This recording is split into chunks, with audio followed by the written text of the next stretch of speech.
ప్రభునందు ప్రియమైన దేవుని బిడ్డలారా, ఈరోజు మనం ఆల్రెడీ దేవుని యొక్క వాక్యం చదువుకున్నాం. మత్తయి సువార్త 28వ అధ్యాయము 6వ వచనం చదువుకున్నాం.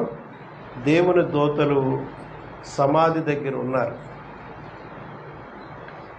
యేసును సమాధిలోనే ఉన్నాడనుకుని ఆ సమాధిలో ఉన్న యేసుకు సుగంధ ద్రవ్యాలు పోద్దామని మగ్దలేన మరియా వేరొక మరియా కొంతమంది భయపడుతూ వెళ్ళారు. ఎందుకంటే అక్కడ రోమా సైనికులు కాపలా ఉన్నారు.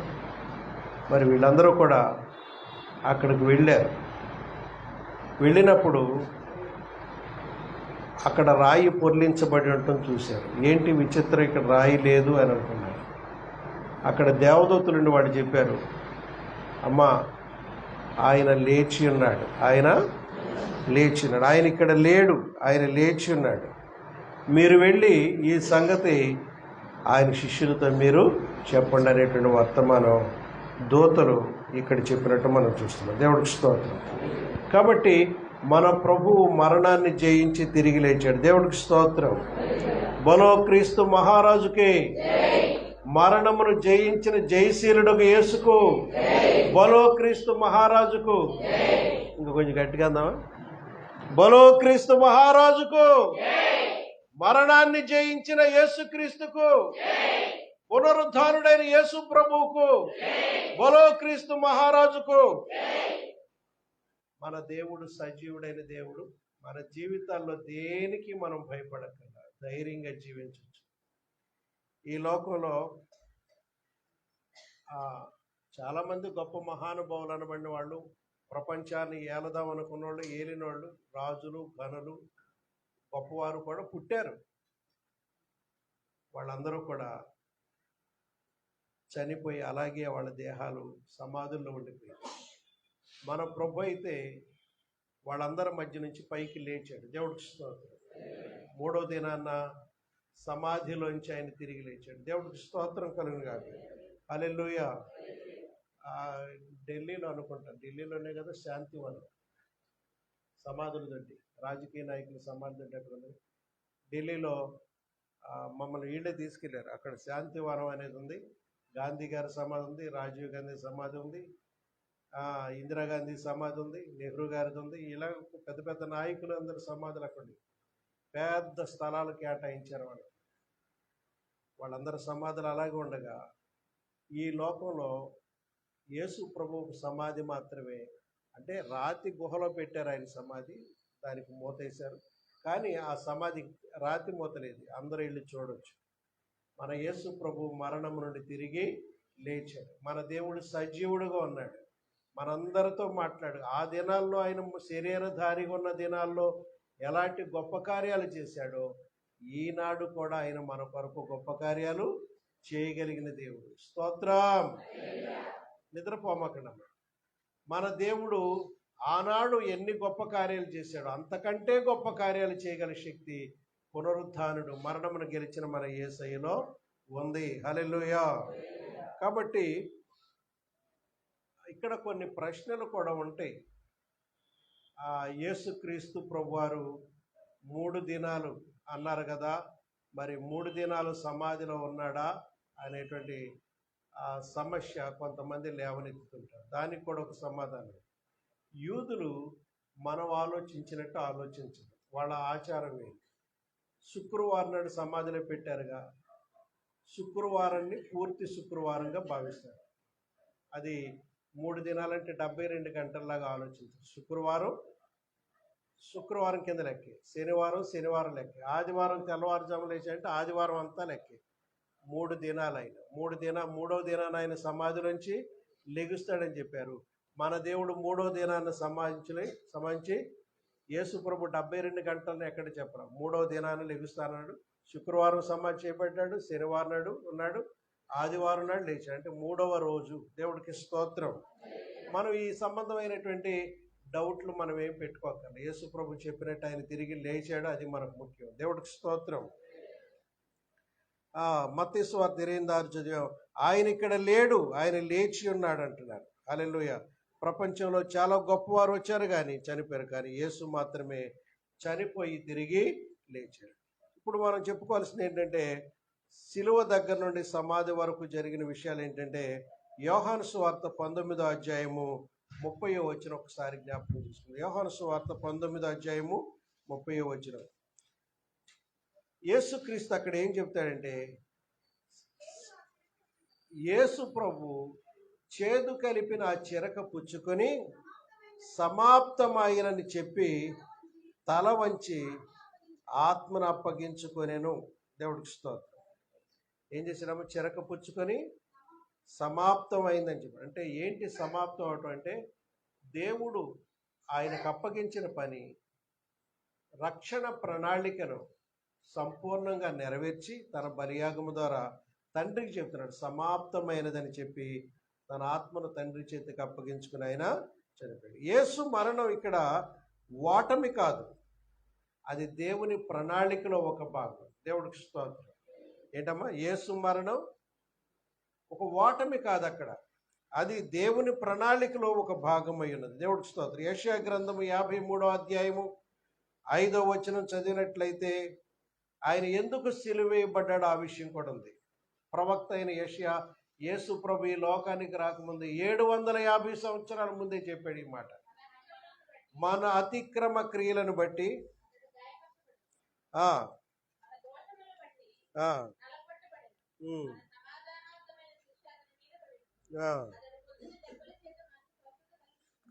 దేవునికి స్తోత్రం.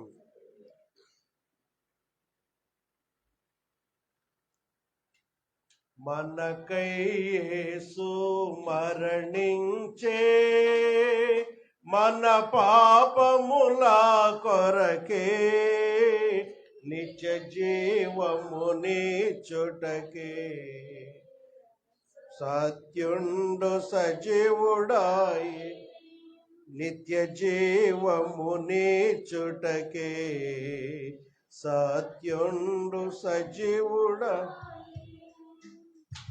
మన వ్యసనముల వహించన్, మన దుఃఖము భరించన్, మన వ్యసనములు వహించన్, మన దుఃఖము భరించన్, మనమెన్నిక చేయకయే, మన ముఖముల ద్రీపితిమి, మనమెన్నిక చేయకయే, మన ముఖములు ద్రీపితిమి, మనకై యేసు మరణించే, మన పాపముల కొరకై, నిత్య జీవమునిచ్చుటకే, సత్యుండు సజీవుడాయి, నిత్య జీవమునిచ్చుటకై, సత్యుండు 999 పాట. మన అతిక్రమముల కొరకు, మన దోషముల కొరకు, మన అతిక్రమముల కొరకు, మన దోషముల, మన నాథుడు శిక్షనుందే, మనకు స్వస్థత కలిగే, మన నాథుడు శిక్షనుందే, మనకు స్వస్థత కలిగే, మనకై యేసు మరణించే, మన పాపముల కొరకై, నిత్య జీవమునిచ్చుటకై, సత్యుండు సజీవుడాయి, నిత్య జీవమునిచ్చుటకై, సత్యుండు. గొర్రెల వలె తప్పితిమి, పరుగిడితిమి మన దారి, గొర్రెల వలె తప్పి పరుగిడితిమి మన దారి, అరుదెంచే కాపరి అర్పించే ప్రాణములు, అరుదెంచే కాపరి అర్పించే ప్రాణం, మనకై యేసు మరణించే, మన పాపముల కొరకై నిత్య జీవము నీచుటకై, సత్యుండు సజీవుడు. లాస్ట్ వచనం, నిత్య జీవం నీచుటకై, సత్యుండు సజీవుడు.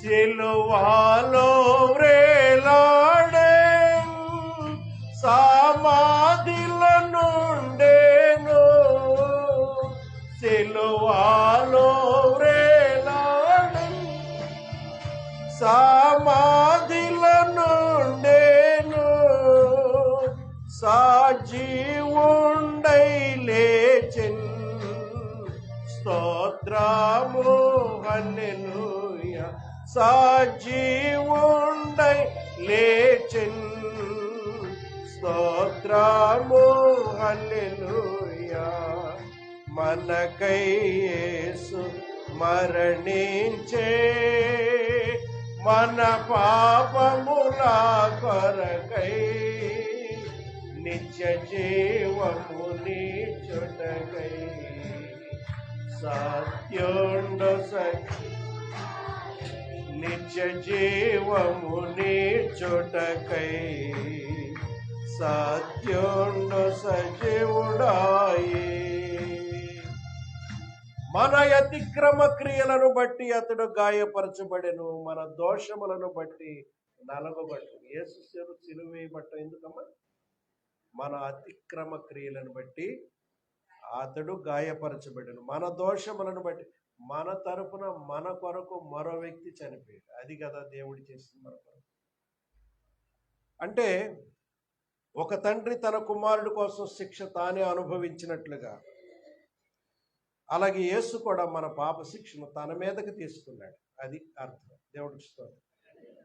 ఒక తండ్రి వచ్చాడు, తన కుమారుని ఎవరు కొడతండి, తప్పుంటే నన్ను శిక్షించండి రా, వాడిని వదిలేయండి అని మన కొరకు యేసు సిలువ మోసాడు, మన కొరకు తన ప్రాణాన్ని పెట్టాడు. దేవుడికి స్తోత్రం. సిలువ అంటే ఏమనుకోవాలంటే ప్రేమ యొక్క పరాకాష్ట, ప్రేమ యొక్క చివరి స్థితికి తీసుకెళ్ళి, ప్రేమ యొక్క ఉన్నత స్థితి, ప్రేమలో ఉన్నటువంటి ఉన్నత స్థితే సిలువ. సిలువ అనగానే మనకు ఏం గుర్తు రావాలి?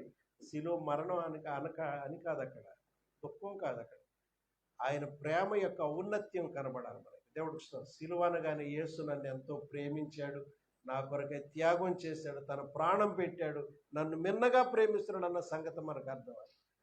సిలువ అనగానే ఒక ఏదో రాగా కాదు, మనం ఆలోచించాల్సిన వేరే విధంగా కాదు. సిలువ అంటే ఆయన ప్రేమ యొక్క పరాకాష్ట. దేవుడికి స్తోత్రం కలుగును. మూడవది ఏంటంటే యేసు ప్రభు ఖాళీ చేసిన సమాధి. సమాధిలో యేసు ప్రభు లేడు, ఖాళీ సమాధి. లోకసు వార్త 24వ అధ్యాయము 5-6 వచనాలు కూడా చదువుతాం. అక్కడ దేవదూతలు ఏమని మాట్లాడుతున్నారంటే, సజీవుడైన వారిని మీరెందుకు మృతులలో వెతుకుచున్నారు? ఏమండి, వీళ్ళు ఎక్కడికి వెళ్ళారు? స్త్రీలు సమాధి దగ్గరికి వెళ్ళారు, యేసుకు సుగంధ ద్రవ్యాలు పూయాలని వెళ్ళారు, భక్తి భావంతో వెళ్ళారు. మన ప్రియుడైనటువంటి యేసు చనిపోయాడు, ఇక మనం చేయవలసిందే, ఇంతకంటే చేయాల్సింది ఏమీ లేదు. ఆయన శరీరం కొంతకాలం కొళ్ళకుండా ఉండటానికి మనం సుగంధ ద్రవ్యాలు పోదామని వాళ్ళు కొనుక్కొచ్చుకుని అవి ఆయన శరీరానికి పోయాలని వెళ్ళారు. ఆయన ఎలా అనుకున్నారంటే వాళ్ళు మన మన మన ప్రేమించి మనతో తిరిగిన యేసు ఇక లేడు, ఆయన శరీరానికి మనం ఏం పొద్దాం? సుగంధ ద్రవ్యాలు, పరిమళాలు చూసి కుళ్ళిపోయి చెడు వాసన కొట్టకుండా మనం ఏదో ఆయన దేహానికి మన ప్రేమను వెళ్ళిపుచ్చుతుందామని వాళ్ళు అక్కడికి వచ్చారు. కానీ యేసు వాళ్ళు అనుకున్నట్టుగా మృతి నుండి అక్కడే లేడు. రాత్రి చెప్పుకున్నాం, ఆయన ఎక్కడికి వెళ్ళాడు? ఈ 3 దినాల్లో ఆయన ఎక్కడికి వెళ్ళాడు? పాతాళ లోకంలో ఉన్న పరదేశులకు అయినా వెళ్ళాడు. నీతిమంతుల ఆత్మల యొద్దకు వెళ్ళాడు. ఆదాము, హవ్వ, హేబేలు హనోకు, నోవహు, ఇలాంటి భక్తాది వరులు, దావీదు, సొలొమోను, మోషే, యెహోషువ, ఏలియా, ఎలీషా, ఇలాంటి భక్తాది వరులందరూ అక్కడ ఉన్నారు. ఎక్కడ? పాతాళంలో ఉన్నారు. వాళ్ళ దగ్గరికి వెళ్ళి, మీరు ప్రవచించిన క్రీస్తుని నేనే, మీరు ముందుగా చెప్పారని నేను వస్తానని వచ్చేసాను, భూమి మీదకి వచ్చాను, నా ప్రాణం పెట్టాను, ఇప్పుడు మిమ్మల్ని మీకు బయలుపరుచుకుంటాకు వచ్చాను అని తాను పాతాళ పరదేశంలో నీతిమంతుల ఆత్మల దగ్గరికి వెళ్ళి తాను ప్రత్యక్షపరుచుకున్నాడు. దేవుడికి స్తోత్రం. 3వ దినం కల్లా ఆ పని ముగించుకుని మరలా పైకి వచ్చాడు. దేవుడు అంటే ఆ పాతాళంలోని పరదేశం తీసుకెళ్ళి 3వ ఆకాశంలో పెట్టేశాడు. ఇక్కడ సాతాను అధికారం కింద వెళ్ళిక లేదు. హల్లెలూయా. ఎక్కడంటే 3వ ఆకాశం అంటే ఇప్పుడు మనకు కనబడే ఆకాశం కాకుండా సూర్యుడు, చంద్రుడు, నక్షత్రాలను దాటి ఇంకొక 3వ ఆకాశంలో తీసుకెళ్ళి అక్కడ పెట్టొచ్చాడు. దేవుడికి స్తోత్రం. కాబట్టి ఆ దూతలు ఏం మాట్లాడుతున్నాడు? సజీవుడైన వారిని మీరెందుకు మృతులలో వెతుకుచున్నారు? సమాధి ఖాళీగా ఉంది, ఆ సమాధి గొప్ప సాక్షి. దేవుడికి స్తోత్రం. మనం యేసు ప్రభు గురించి ఇప్పుడు ఏమనుకోవాలి చెప్పండి? మన దేవుడు అందరిలాగా చచ్చిపోయిన దేవుడు అనుకుందామా? మన దేవుడు సజీవుడైన దేవుడు, బ్రతికే ఉన్న దేవుడు, మన ప్రార్థనలు వినే దేవుడు, మనల్ని పట్టించుకునే దేవుడు, మన మధ్య తిరుగులాడే దేవుడు, ఆయన ఆత్మస్వరూపుడుగా మన మధ్య ఉన్నారాయన. దేవుడికి స్తోత్రం. నీ చింతల్లో, సమస్యలో నలిగిపోద్దు, ఆయన ఉన్నాడనేటువంటి భావనలో జీవించు, ప్రార్థన చేయి, జవాబు వస్తుంది. ఒక రోజున మార్టిన్ లూథర్ గారు మార్టిన్ లూథర్ అని ఒక ఆయన చాలా చీకుతో, బాధతో నలిగిపోయి ఇంట్లో ఏదో సతమతం అవుతున్నట్టు ఒక సమస్య మీద. బహుశా అది లండన్ నగరం అయ్యి ఉంటుంది, ఆయన ఉన్నది. ఆ లండన్ నగరంలో ఎవరైనా చనిపోతే నల్లటి దుస్తులు వేసుకుంటారు ఇంట్లో వాళ్ళు, వాళ్ళకి కావలసిన వాళ్ళు నల్లటి దుస్తులు వేసుకుంటారు. భార్య ఒక నల్లటి దుస్తులు వేసుకుని ఆయన దగ్గరికి వచ్చిందట. ఆయన చూశారు, ఎవరు చనిపోయారు మనవాళ్ళు, ఎవరు చనిపోయారు మనవాళ్ళు అంటుందంట ఆవిడ. అన్నాడు ఆయన, ఎవరు చనిపోయారు మనవాళ్ళు, నల్ల దుస్తు వేసుకొచ్చి ఎవరు చనిపోయారు? ఎవరు చనిపోవటం? యేసయ్య చచ్చిపోయాడు అన్నాడు. నేను ఇప్పుడే కదా ఆయనతో మాట్లాడాను, ఆయన చచ్చిపోయాడు అంటే ఏంటి? ఆయన మన దేవుడు సజీవుడు కదా, ఆయనతో ఇప్పుడే నేను మాట్లాడి ఉన్నాను, ఇంత ముందే, ఒక గంట ముందు. దేవుడికి స్తోత్రం.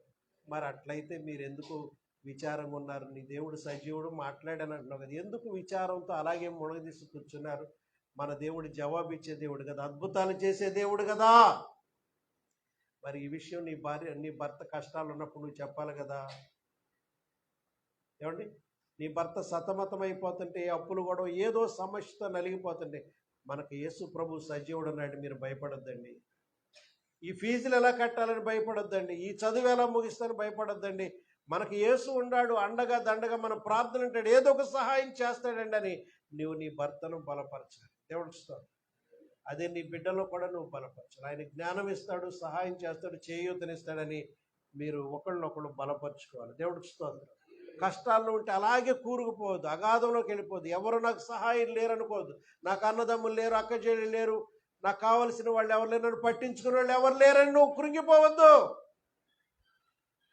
నీ యేసయ్య లేదా నా యేసయ్య సజీవుడిగా ఉన్నాడు, ఆయన మనల్ని పట్టించుకుంటాడు, మనకు తప్పనిసరిగా సహాయం చేస్తాడు. దేవుడికి స్తోత్రం. బలో క్రీస్తు మహారాజుకే, సజీవుడైన యేసుకే, మరణము నుండి గెలిచిన యేసయ్యకు, నిరంతరము జీవిస్తున్న మన ప్రభు అయిన యేసుకు గట్టిగా కొట్టండి జై జై. దేవుడికి స్తోత్రం కలుగుగా. హల్లెలూయా. కాబట్టి ప్రియమైన దేవుని బిడ్డలారా, వాళ్ళు అంటున్నారు,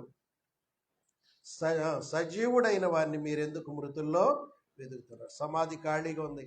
వాళ్ళు యెరూషలేముకు అన్ని దేశాల నుండి వెళ్తారు. ఇప్పుడంటే యుద్ధం అని వెళ్ళట్లేదు అనుకోండి, సాధారణంగా అన్ని దేశాల నుంచి, అన్ని విమానాలు ఏదో ఒక దేశాల నుంచి వెళతానే ఉంటాయి. బిజీ సెంటర్ అయిపోయింది. కేవలం యేసు క్రీస్తు వల్ల ఆ దేశం లాభం పొందుతుంది కూడా. కొంతమంది అంటారు, అక్కడ యెరూషలేములో యేసు ప్రభు నమ్ముకుని చంపేస్తున్నారంటే యూదులు అంటారు, అబద్ధాలు ప్రకటిస్తారు. యేసును వాళ్ళు నమ్మలేదు కరెక్టే యూదులు. ఎవరో ఇంకొక ఆయన రాబోతున్నాడు అనుకుంటున్నారు. యేసును మాత్రం తృణీకరించట్లే వాళ్ళు. యేసు వల్లే ఆ యెరూషలేము ఇంకా దీవించబడుతుంది. వ్యాపార కేంద్రం అయిపోయింది. హోటల్స్ వెలిసాయి. అనేక మందికి యాత్రికులు వచ్చి ఆ దేశంలో ఏదో కొంటూ వాళ్ళ దేశాన్ని అభివృద్ధి చేస్తున్నారు. అనేక మంది మన దేశం నుంచి వెళ్ళిన వాళ్ళే వెళుతున్నారు 10 సార్లు. దేవుడికి స్తోత్రం. ఒకసారి వెళ్ళి మానేయట్లా. ఆ పుణ్య భూమిని యేసయ్య పుట్టిన ప్రాంతాన్ని చూడాలని అన్ని ప్రాంతాల నుంచి, అన్ని సంఘాల నుంచి వెళ్తున్నారు. ఇంకా మనమే ఈ సంఘం నుంచి వెళ్ళలేదు. దేవుడికి స్తోత్రం. కాబట్టి ప్రియమైన దేవుని బిడ్డలారా, యేసుక్రీస్తును బెంజమిన్ నెతన్యాహు కానీ ఆ ప్రజలు కానీ తృణీకరించట్లేదు. ఇక్కడ జరిగే ఈస్టర్ పండుగ అక్కడ జరుగుతుంది, ఇక్కడ జరిగిన క్రిస్మస్ పండుగ అక్కడ జరుగుతుంది. ఎవరు విశ్వాసాన్ని వాళ్ళు నడుచుకుని వాళ్ళు ఏమి కాదంటలేదు అక్కడ. దేవుడికి స్తోత్రం. ఈ విషయాన్ని నేను విన్నాను, చూశాను కూడా. ఎందుకంటే టెలికాస్ట్ అవుతాయి కదా అక్కడ జరిగే సంగతులు. హల్లెలూయా. కాబట్టి ప్రియమైన దేవుని బిడ్డలారా, మన దేవుడు సజీవుడయ్యాడు. ఆయన మృతులలో లేడు. ఖాళీ సమాధి ఉంది, అది గొప్ప సాక్ష్యం. 3 సాక్ష్యాలు అయ్యేంటంటే రాయి తొలగించబడింది, అంతేకాదు అక్కడ శరీరం దాంట్లో లేదు. యేసుప్రభు శరీరం ఇంకా సమాధిలో ఉందా? లేదు. పోనీ అక్కడ లేదు, వీళ్ళు ఎక్కడన్నా దాచారంటే ఎదిగి పట్టుకోవచ్చు కదా, రోమ ప్రభుత్వే కదా దాని మీద కాపలా పెట్టింది. కానీ శరీరం అక్కడ వాళ్ళు దొరకలేదు. అంతేకాదు దూతలు కూడా సందేశం చెప్పారు, ఆయన ఇక్కడ లేడు, ఆయన లేచాడని సాక్ష్యం చెప్పారు. దేవుడికి స్తోత్రం. శత్రువులు కూడా యేసు శరీరాన్ని చూపించలేకపోయారు. దేవుడికి స్తోత్రం కలుగును గాక. హల్లెలూయా. ఒక కేసులో ప్రధాన సాక్ష్యం లేకపోతే కేసు పడిపోతుంది. అలాగే యేసు శరీరం అక్కడ లేకపోవటం ఆయన లేచాడంటానికి బలమైన సాక్ష్యం. దేవుడికి స్తోత్రం. 4వ విషయం ఏంటంటే ఆయన పునరుద్ధాన శక్తి. చెప్పండి, ఆయన పునరుద్ధాన శక్తి. రోమపత్రిక 6:9 మృతులలో నుండి లేచిన క్రీస్తు ఇక చనిపోడనియు. చదవండి. ఏమనగా మనం ఇంకా పాపమునకు దాసులు కాకుండుటకు, మన పాప శరీరం ఇక పాపం చేయటానికి పనికి రాకుండా నిరర్ధకమగునట్లు మన పాత ప్రాచీన స్వభావం యేసుతో కూడా సిలువ వేయబడినని ఎరుగుదుము.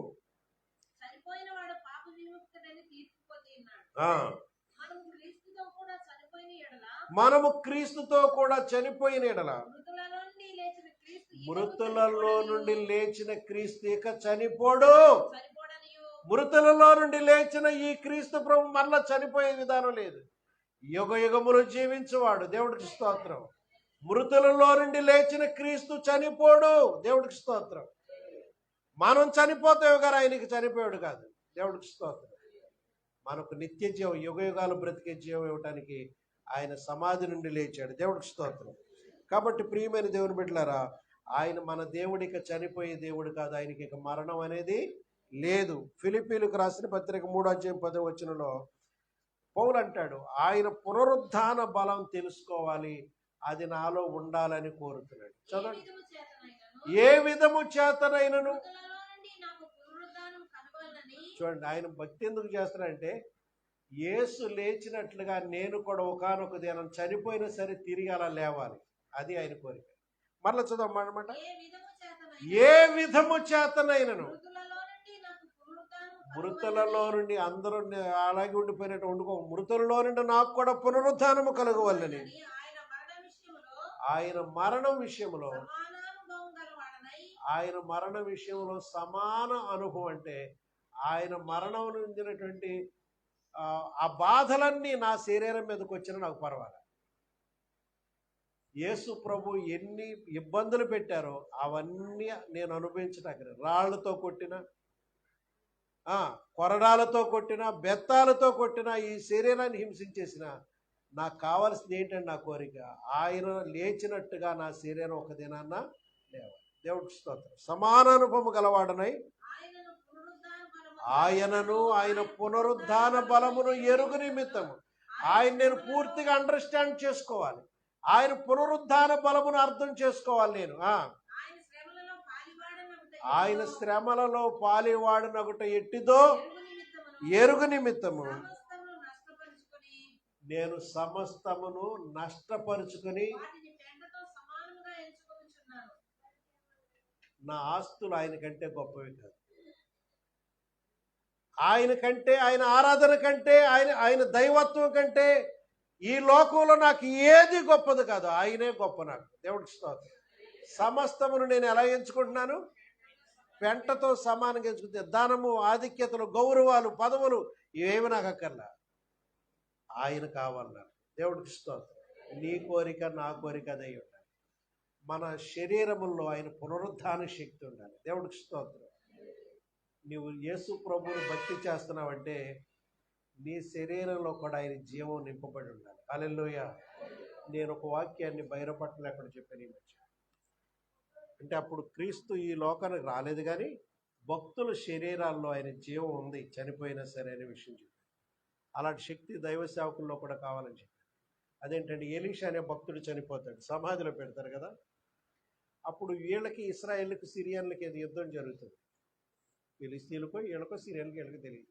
యుద్ధం జరుగుతుంటే ఈ చనిపోయినటువంటి ఇశ్రాయేలీని ఎవరిని తీసుకొచ్చి ఆదరబాదరాగా ఒక సమాధిలో గొయ్యి తీసారు. ఆ గోతి దగ్గర ఆల్రెడీ ఎలీషా సమాధి అది. సరే ఏదో ఒకటి దీంట్లో పెట్టేద్దామని దాంట్లో పెట్టేశారు ఆ సమాధి. ఆయన శరీర శల్యాలకు ఎముకలకు తగిన ఈ శరీరం లేచి కూర్చుంది. దేవుడికి స్తోత్రం. బతికేశాడు. ఎలీషా యొక్క ఎముకల్లో కూడా శక్తి ఉంది. హల్లెలూయా. అక్కడ కనబడుతున్న ఎలీషా చనిపోయిన ఎముకలు ఎన్నాళ్ళైందో చనిపోయి, కానీ ఆ ఎముకలకు తగిలినటువంటి బాడీ, మృత బాడీ తిరిగి లేచి కూర్చుంది. ఎందుకంటే అది ఎవరి సమాధి అని వాళ్ళు గుర్తించారు. ఇది ఎలీషా భక్తుడని ఎలీషా సమాధి. ఆయన ఎముకల్లో కూడా ఏముందమ్మా?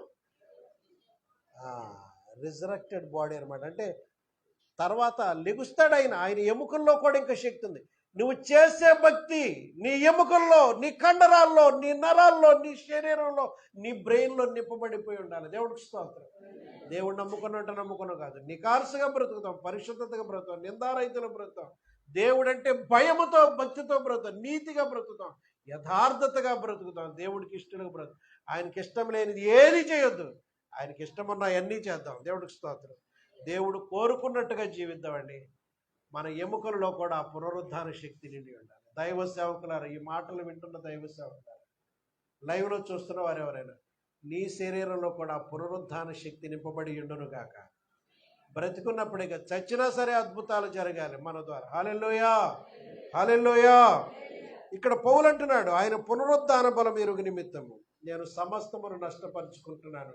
ఈ లోక ఆధిక్యతలని నేను పెంటతో సమానంగా ఎంచుకున్నా, నాకు అక్కర్లేదు. ఆయనను, ఆయన పునరుద్ధానమును బలమును నేను తెలుసుకోవాలనే కోరిక నాకు ఉందంటున్నాడు. హల్లెలూయా. పునరుద్ధానం అంటే కేవలం ఒక సంఘటన కాదు, కానీ అది ఒక శక్తి, పవర్. దేవుడికి స్తోత్రం. ఏంటిదమ్మా పునరుద్ధానం అంటే? అది ఒక సంఘటన అని కాదు అక్కడ అర్థం, అది ఒక శక్తి, పవర్. దేవుడికి స్తోత్రం. ఈ శక్తి ఏం చేస్తుందంటే, పునరుద్ధాన శక్తి మనకి ఏమిస్తుందంటే, నీకు పాపం మీద విజయం ఇస్తుంది. హల్లెలూయా. యేసు ప్రభు యొక్క పునరుద్ధాన శక్తి నీకు కలిగించేది ఏంటంటే, పాప జీవితం మీద నీకు విజయం ఇస్తుంది. హల్లెలూయా. నీ దేవుడు సజీవుడై తిరిగి లేచాడు నువ్వు నమ్మి ఆ సజీవుడైన దేవుడిని వెంబడిస్తుంటే ఏమవుతుందంటే, ఇక పాపము చేయలేవు, పాపం మీద విజయం దొరుకుతుంది. అబద్ధం ఆడలేవు, మోసము చేయలేవు, కుళ్ళు బుద్ధి ఉండదు, మత్సరం ఉండదు. ఇవన్నీ కూడా నీలో ఉండకుండా బయటికి వెళ్ళిపోతాయి. పాపం మీద నీకు విజయం వస్తుంది. రెండవది, నిరాశలో ఆశ కలిగి జీవిస్తావు దేవుడి పట్ల. నిరాశ నిన్నేమి చేయించు. నా దేవుడు సజీవుడై ఉన్నాడు కదా, మరణ భయం కూడా తొలగిపోతుంది. దేవుడికి స్తోత్రం. హల్లెలూయా.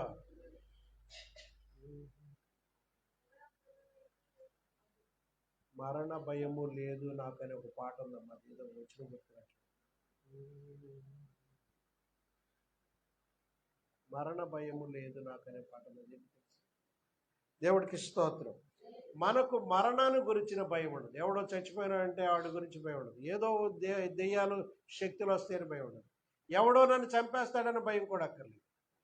మనం విశ్వాసంతో దేవుడి కొరకు మనం బ్రతకాలి. దేవుడికి స్తోత్రం. నేను చెప్తున్నాను, నీ సమయం రాకుండా నువ్వు ఎప్పుడు చనిపోవు. ఈ లోకంలో నువ్వు దేవుడి కొరకు ఏం చేయాలి అని పూర్తయ్యాకే మనం చనిపోతాం. ఆకస్మికంగా మనం ఏం చచ్చిపోం. దేవుడికి స్తోత్రం.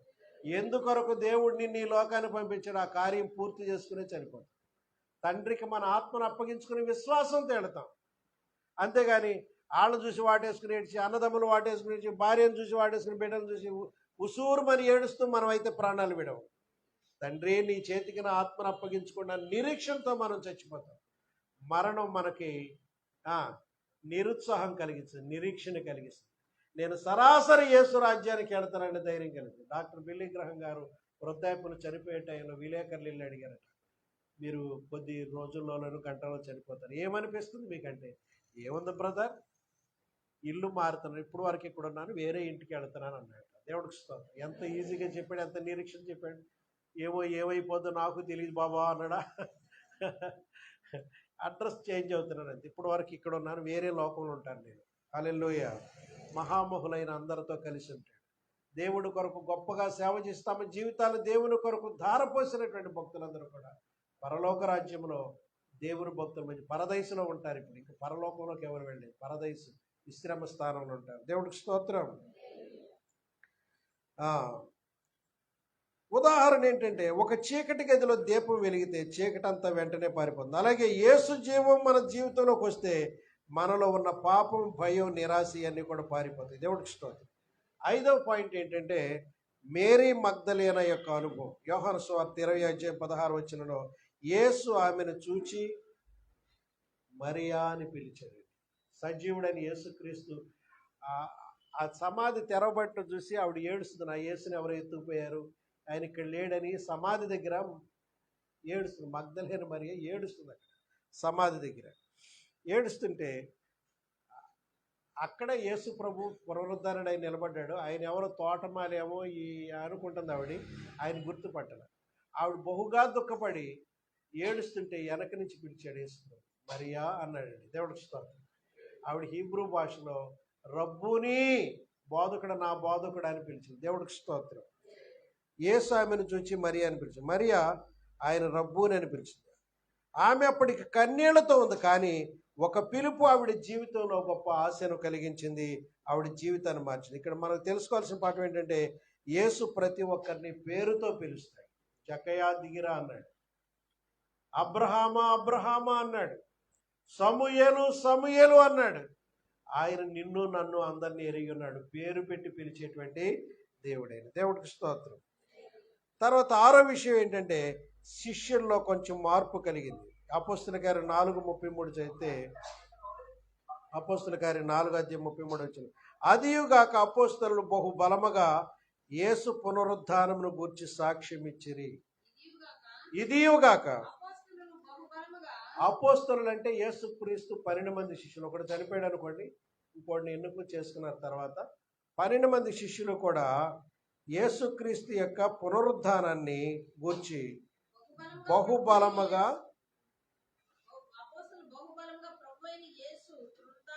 పునరుద్ధానమును గురించి సాక్ష్యం ఇచ్చారు. మా యేసు మృతుల్లో నుండి లేచాడు, మేము ఆయన తాకాం, ఆయన ముట్టుకున్నాం, ఆయనతో కలిసి తిరిగి భోంచేసామనే సంగతి అనేకులకు బలంగా నిశ్చయంగా చెప్పారు. దేవుడికి స్తోత్రం. 40 దినాల వరకు తన శిష్యుల మధ్య తిరిగాడు. పునరుద్ధరణ అయిన తర్వాత 40 దినాల్లో 11 సార్లు తన శిష్యులకు దర్శనమిచ్చాడు. దేవుడికి స్తోత్రం. తోమ ఒక సందర్భంలో మొట్టమొదటి యేసు వాళ్ళకి రూములో ఉండక భయపడి దాక్కున్నారు. మన యేసు తెచ్చిపోక ప్రభుత్వం మనమే మీదకేం తీసుకోతో ప్రధాన యాజకులు మనల్ని అరెస్ట్ చేయించారని భయంతో ఒక గదిలో ఉంటే, ఆ రోజు తోమ లేడు, యేసు ప్రభు వచ్చాడు. అందరూ ప్రభువుని చూశారు, తాకారు, ముట్టుకున్నారు, ఒక పక్కనే కూర్చుని అంత అయిపోయింది. ఆయన వెళ్ళిపోయిన తర్వాత వీళ్ళందరూ చెప్పారు, మన యేసై సజీవుడుగా ఉన్నాడరా, మేము చూసాం, ఆయనతో కలిసి మాట్లాడామని ఈ యొక్క అనుభవాలు అందరూ చెబుతున్నారు. తోమ అన్నాడు, రే చచ్చిపోయినాడు ఎలా బ్రతుకుతాడురా, నేను నమ్మను. ఆయన చేతుల్లో ఉన్న మేకులు గురుతుల్లో ఏలు పెట్టి ఆయన డొక్కలో పొడిచిన ఆ ఈట దగ్గర నేను చెయ్యెట్టితే కానీ ఆయన బ్రతికాడని నేను నమ్మను రాను. సరే, ఆయన కూడా ఉండగా ఆయన ప్రత్యక్షమయ్యి, దేవుడికి స్తోత్రం. మరొక రోజున ప్రత్యక్షమయ్యి, తోమ ఇలా రా అన్నాడు, ఇదిగో నా చేతుల్లో డొక్కలో ఏలు పెడితే కానీ నమ్మనన్నావు కదా, ఇదిగో డొక్కలో గాయం, ఇదిగో చేతుల్లో గాయం, వచ్చి చూడు నీ ఏలు పెట్టాను. ప్రభువా, నా దేవా, నా తండ్రి, నా దేవా, నాయన, నేను ఇలా అనుమానించాను, నన్ను క్షమించని తోమ చాలా పశ్చాత్తాపడ్డాడు. దేవుడికి స్తోత్రం. అనుమానితుడైన తోమ కూడా ఆయన చేతులు గాయాలు ఆయన్ని చూశాడు. మన యేసు సజీవుడు. దేవుడికి స్తోత్రం కలుగును. హల్లెలూయా. వాళ్ళు ఏం చేశారంటే, ఇన్నిసార్లు యేసు ప్రభువును కలుసుకున్న తర్వాత వాళ్ళు బహుబలంగా ప్రభువును ప్రకటించారు. ఒకసారి అంటే ఇంకా ఇది కలకముందు పేతురు ఏం చేశాడంటే, ఒరే మన యేసయ్య చచ్చిపోయాడుగా, నేను మన కుల వృత్తి కింద నేను వెళ్ళిపోతున్నాను చేపలు పట్టాను, మీరు ఎవరన్నా వస్తే రావచ్చాను. మొట్టమొదటి కొంతమంది జాలర్లుగా ఉండి శిష్యులైన వాళ్ళందరూ ఆయనతో నావెక్కేసి వెళ్ళిపోయారు. కానీ ఆ రాత్రి ఏమి పట్టలేదు వాళ్ళు, ఒక్క చేప కూడా దొరకలేదట. అదొక దురదృష్టం. ఉదయం అయ్యేదాకా సాధారణ పెద్దలకాడ వచ్చేస్తారు, ఉదయం పొద్దుకేదాకా వాళ్ళు సముద్రంలో వేటకెళ్ళారు, ఏదీ పడట్లేదు.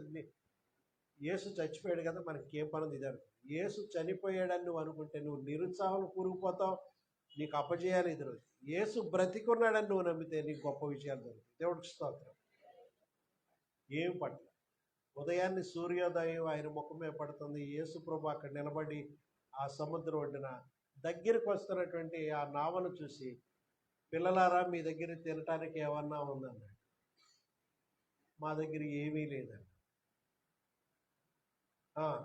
మీ కుడి వైపున వలయండి అన్నాడు. ఇంకా వాళ్ళు ఏదన్నా ఒడ్డుకు వచ్చేస్తున్నారు, దగ్గరికి వచ్చారు. సరే కుడి వైపున వలయగానే వల నిండా చేపలు పడిపోయింది. అప్పుడు పేతురు, మనతో ఇప్పుడు వలయమని చెప్పినాడు యేసురా అని చెప్పి సరైన వస్త్రాలు నీళ్ళల్లో దూకేసి ఆ తన దిగంబరత్వాన్ని కప్పుకుంటాడు. ఆ బట్టలు లేని స్థితిలో అంటే ఏదో బోచో ఉంటుంది, కానీ ఏదో కొంచెం ఇబ్బందికరంగా అండి. ఇంతకుముందు అంగీలతో తిరిగినాడు, ఆ సముద్రం దూకాడు. ఆ వలలను బయటికి తీసుకొచ్చి యేసుప్రభు అప్పటికే కొన్ని చేపలను నిప్పుల మీద కాల్చి రండి భోంచేద్దాం, ఇప్పుడు తీసుకొచ్చిన చేపల నుంచి కూడా కొన్ని దీని మీద వేయండి, మనందరం కలిసి భోంచేద్దామని పునరుద్ధానుడైన యేసు శిష్యులతో కలిసి అక్కడ భోజనం చేశాడు. దేవుడికి స్తోత్రం. మన దేవుడు సజీవుడని లేచాడు, నీతో కలిసి కూడా పూజిస్తాడు. నీకు తెలియదు ఆయన యేసని, కానీ అప్పుడప్పుడు నీతో కూడా పూజిస్తాడు. హల్లెలూయా. ఒక పరదేశిని, ఒక ఎవరినైనా ఆకలి కొన్నవాడు నువ్వు పిలిచి భోజనం పెడితే ఆ రోజు యేసయ్య నీతో భోజనం చేస్తాడు. దేవుడికి స్తోత్రం. మన యొక్క మర్యాద, మన మంచితనం చూపిస్తే ఆకలి కొన్నవాడు పట్టెడు మెతుకులు పెడితే యేసయ్య నీతో కలిసి భోజనం చేసినట్లు అర్థం చేసుకో. దేవుడికి స్తోత్రం. అప్పటి వరకు భయంతో దాక్కున్న శిష్యులు తర్వాత పునరుద్ధానం తర్వాత బలవంతులయ్యారు. క్రీస్తుని గురించి బలంగా సాక్షి చెప్పారు.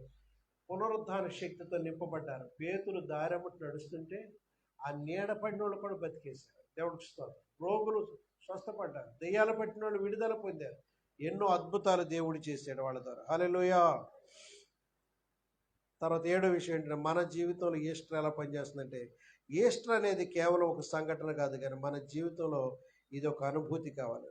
2వ కొరింథీ పత్రిక 5:17 చూస్తే, కాగా ఎవడైనను క్రీస్తునందున్న ఎడల వాడు నూతన సృష్టి, పాతవి గతించెను, ఇదిగో ఇవాళ నీవు క్రీస్తు ప్రభులో ఉంటే నువ్వు ఎలా ఉంటావు అంటే నూతన సృష్టిగా మారుతావు.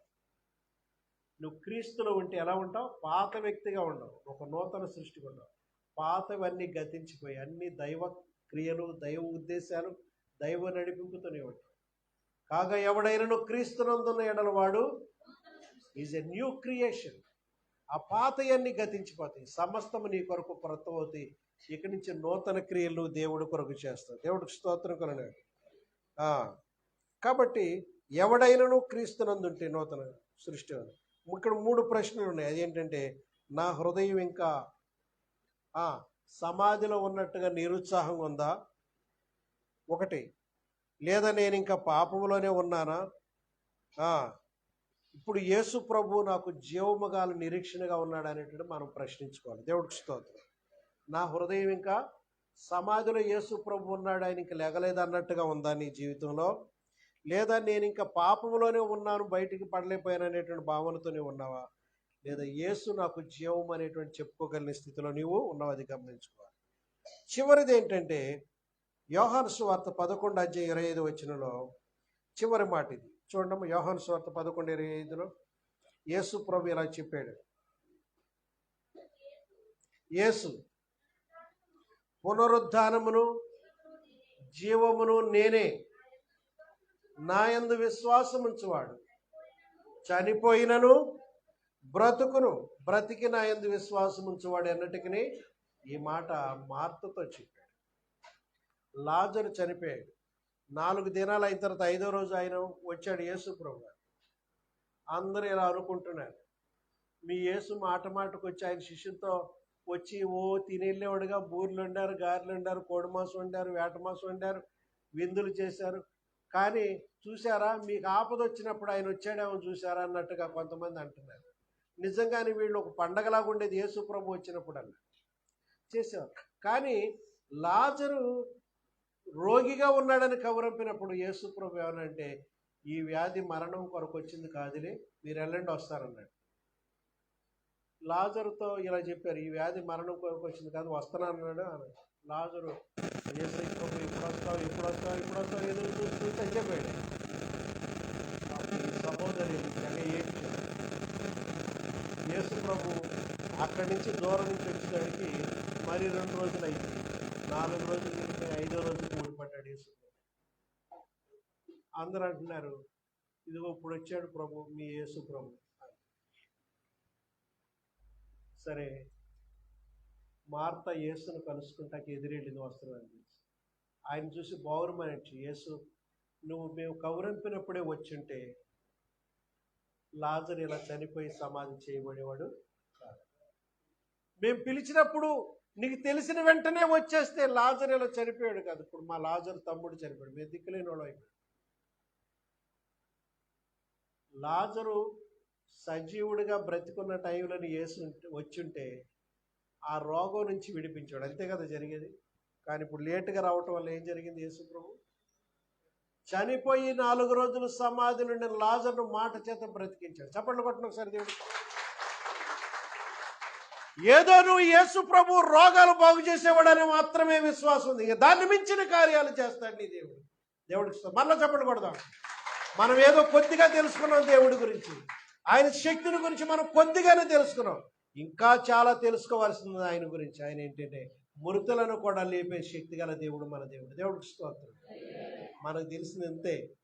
మార్త అంటుంది, అయ్యా నువ్వు నేను పిలిచినప్పుడే వచ్చింటే లాజరు బతికేవాడు, ఇప్పుడు ఆయన చచ్చిపోయాడు, ఇంకా నువ్వు చేసేదిలే నేను చేసేది. అమ్మ నీ సహోదరుడు బ్రతుకుతాడు అన్నాడు యేసు. అయ్యా బ్రతుకుతాడంటే నువ్వు చెప్పావు వాక్యం, నువ్వు మళ్ళీ 2వ రాకుండా ఎప్పుడో వస్తావంట కదా, చనిపోయిన మృతులు లేస్తారు, అప్పుడు వాళ్ళల్లో నా తమ్ముడు కూడా బ్రతుకు. అమ్మా అప్పుడు లేవటం కాదు, ఆ పునరుద్ధానము జీవము నేనే, నా యందు విశ్వాసం ఉంచేవాడు చనిపోయినా బ్రతుకుతాడని చెప్పి సమాధి దగ్గరికి వెళ్ళి ఆ డోరు దాని మీద మూసిన రాయిని పక్క తీసేసాడు. ఎందుకు ప్రభు వాసన వస్తాడు, ఎందుకు ఈ చూశారండి ఆయనకి ఎంత ప్రేమో. చచ్చిపోయిన లాజరు అంటే ఆయన స్నేహితుడిగా భావించుకున్నాడు. ఆ మురిగిపోయిన శవం కూడా చూస్తానంటున్నాడు, ఆ గుడ్డెప్పి చూస్తానండి అనుకుంటున్నారు.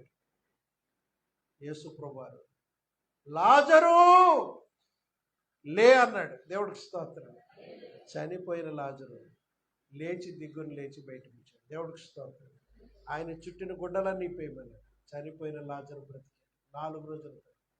దేవుడికి స్తోత్రం. మన దేవుడు ఏదైనా చేయగలడు. ఏమైనా చేయగలవు, కథ మొత్తం మార్చగలవు, నీ నామముకే మహిమ. ఏమైనా చేయగలవు, కథ మొత్తం మార్చగలవు, నీ నామముకే మహిమంతా. యేసయ్యా యేసయ్యా నీకే సాధ్యము. యేసయ్యా యేసయ్యా నీకే స్థిరపరచు వాడవు, బలపరచు వాడవు, పడిపోయిన చోటే నిలబెట్టు వాడవు, ఘనపరచు వాడవు, హెచ్చించు వాడవు, మా పక్షము నిలిచి జయమిచ్చు వాడవు. ఏమైనా చేయగలవు, కథ మొత్తం మార్చగలవు, నీ నామముకే మహిమంతా. ఏమైనా చేయగలవు, కథ మొత్తం మార్చగలవు.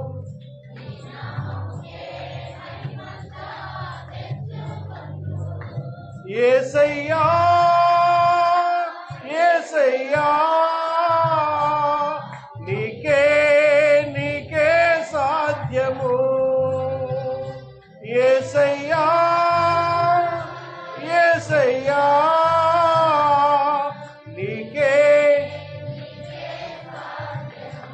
ఏసైకే సాధ్యం. ఇలాంటి అసంభవం అనుకున్నాయి దేవుడి దగ్గర సాధ్యం. నీ జీవితంలో దేవుడు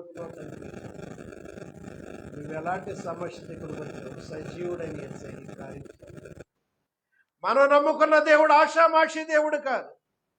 నువ్వు నమ్ముకున్న దేవుడు చచ్చిపోయి సమాధిలో ఉన్న దేవుడు కాదు, తిరిగి లేచిన దేవుడు, సజీవుడు మన దేవుడు. హల్లెలూయా.